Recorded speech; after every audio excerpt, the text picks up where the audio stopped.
Hey, it's Katie with WTI. Life is a way too short to not laugh every single day.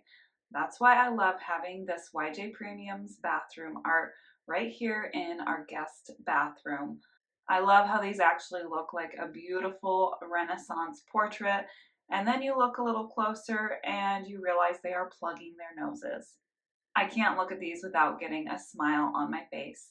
Beyond how they look, I really like that these are actually plastic pictures. They are not paper. So I don't have to worry about any steam ruining them. I don't have to put them in a frame if I don't want to.